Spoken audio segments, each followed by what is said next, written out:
বরাক দর্পণ studio. নমস্কার সুধী দর্শকবৃন্দ, news Barak দর্পণ studio থেকে সবাইকে শুভ সন্ধ্যা। আজকের গুরুত্বপূর্ণ খবর, আগামীকাল বিজেপির সংকল্পপত্র প্রকাশ করবেন কেন্দ্রীয় অর্থমন্ত্রী নির্মলা সীতারামন।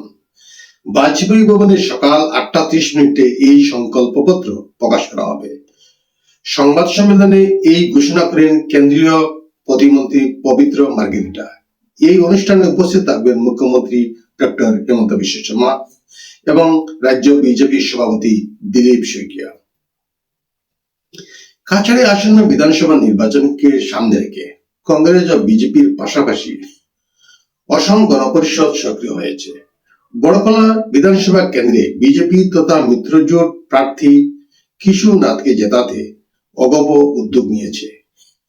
শিলচরের দলীয় কার্যালয়ে আনুষ্ঠানিক এক সভায় অগপ নেতারা নির্বাচনী কৌশল নিয়ে আলোচনা করেন। সভায় সুজিত কুমার দেব সহ অনেক নেতারা উপস্থিত ছিলেন এবং কয়েকজন নতুন সদস্য অগপে যোগ দেন। অগপ বড়কলা কমিটি জানিয়েছে, কিশোর নাথের সমর্থনে শিগগিরই বাইক র্যালি ও পদযাত্রার আয়োজন করা হবে।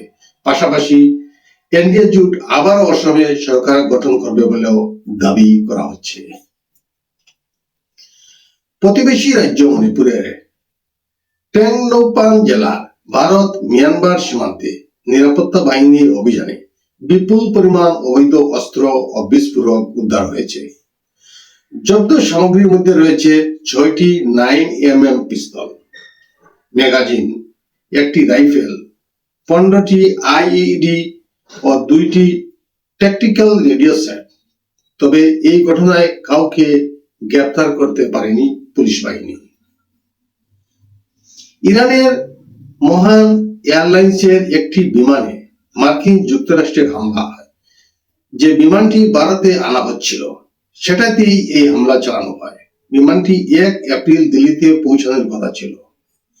ইরানের মাশহাদ আন্তর্জাতিক বিমানবন্দরে এই ঘটনাটি সংঘটিত হয়েছে।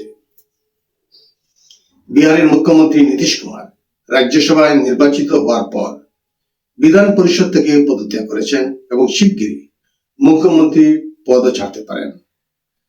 তার দিল্লি যাত্রার পর বিহারের নতুন মুখ্যমন্ত্রী কে হবেন তা নিয়ে এখনো অনিশ্চয়তা রয়েছে।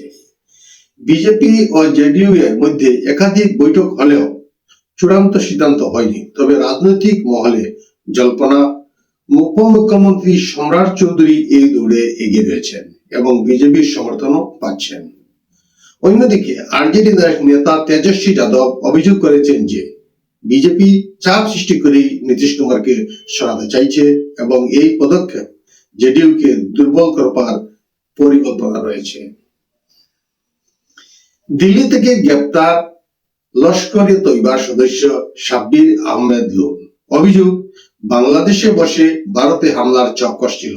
পাকিস্তানের আইএসআই এর নির্দেশে কাজ করত বলে সন্দেহ করা হচ্ছে। সে বাংলাদেশে বসে জঙ্গি নেটওয়ার্ক ও জঙ্গি নিয়োগ করছিল। দিল্লি, কলকাতায় দেশ বিরোধী কার্যকলাপের সঙ্গে যুক্ত গোষ্ঠীর সূত্রে গ্রেপ্তার করা হয়। আগে জঙ্গি প্রশিক্ষণপ্রাপ্ত এবং 2007 সালে অস্ত্র সহ ধরা পড়েছিল এবং 2018-তে জামিনে মুক্তি পেয়ে বাংলাদেশে পালায়। বর্তমানে পুলিশ জিজ্ঞাসাবাদে সম্ভাব্য হামলার পরিকল্পনা খতিয়ে দেখা হচ্ছে।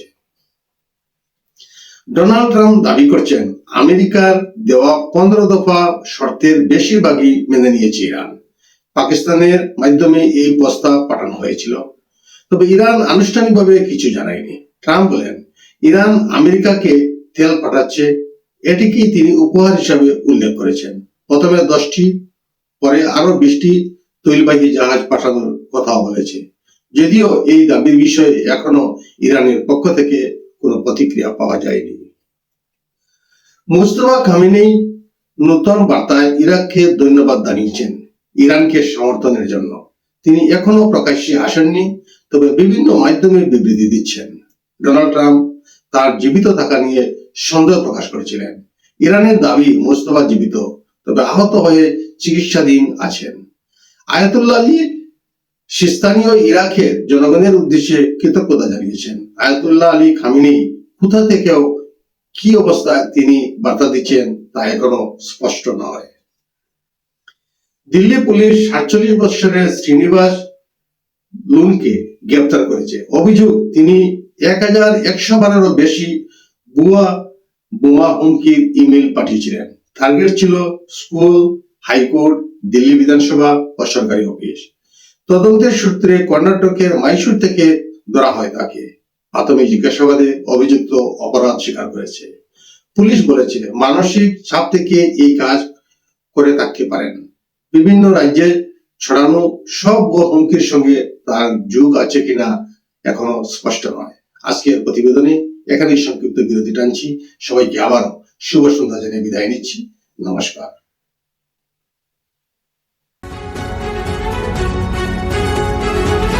न्यूज बौराक दर्पण स्टूडियो।